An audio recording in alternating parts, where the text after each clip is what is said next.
তোমরা সবাই কেমন আছো? আশা করি ভালো আছো। আজকে আমরা দেখব কিভাবে কম্পিউটারে ফোল্ডার আইকন পরিবর্তন করতে হয়। তার আগে একটি কথা, তোমরা যদি আমার চ্যানেলে নতুন হয়ে থাকো তাহলে please like, share and subscribe করতে বলবেন না। আচ্ছা, আমরা শুরু করতে যাচ্ছি। আমরা যদি কোনো নতুন ফোল্ডার নিতে চাই তাহলে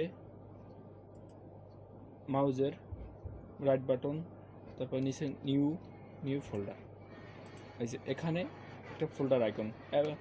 সবসময় আমাদের এরকম একটা আইকন আসে। আমরা যদি এটা পরিবর্তন করতে চাই তাহলে এইটা পরিবর্তন করে যদি অন্য কোনো আইকন দিতে চাই তাহলে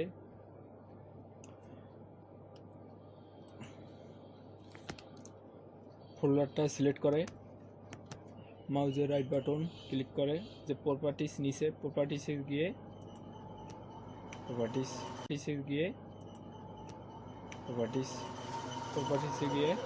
তারপর এই যে কাস্টমাইজে ক্লিক করতে হবে। ক্লিক করে চেঞ্জ আইকনে দিতে হবে চেঞ্জ আইকন।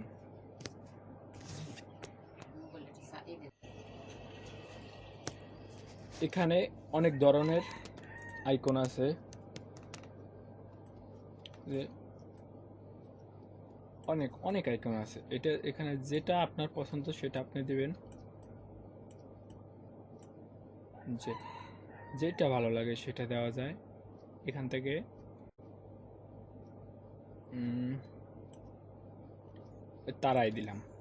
আমি তারা দিলাম, তারপর ওকে। তারপরে এই যে অ্যাপ্লাই বাটনে ক্লিক করতে হবে, অ্যাপ্লাই।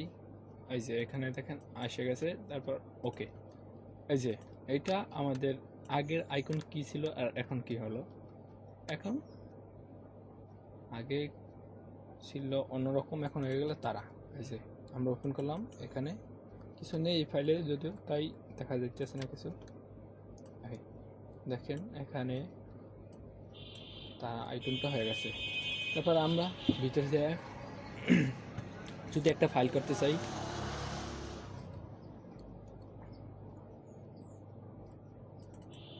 ফাইলে গেলাম, তারপর এই যে এইচডি গান, আমরা এটাই করব। এটা করার একই মাউজের রাইট বাটন, তারপর প্রপার্টিস,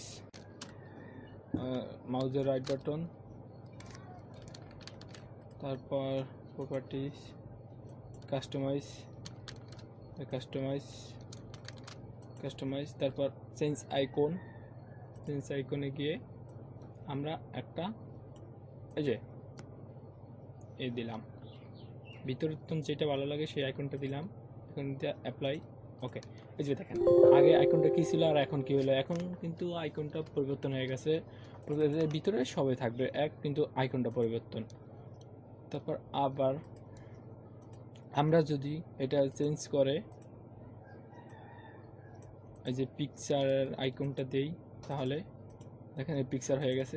এখন কিন্তু বন্ধুবান্ধব যদি ফোন এটা ধরে, তারপর যদি এটা এই যে দেখেন এরকম যদি থাকে, অথবা এরকম যদি থাকে তাহলে এটা ফাইল, এরকম ফাইল এটা বোঝাতে আসে না। তার এমন আছে এটা এড়াইও দিতে পারে, এটার ভিতরে গোপন কিছু থাকলে, পার্সোনাল কিছু থাকতে পারে না।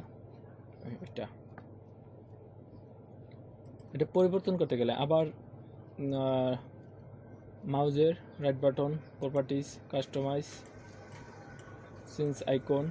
এবার আমরা যদি এই আইকনটা দিয়ে দিই তাহলে আবার পরিবর্তন হয়ে আগের মতো হয়ে গেল।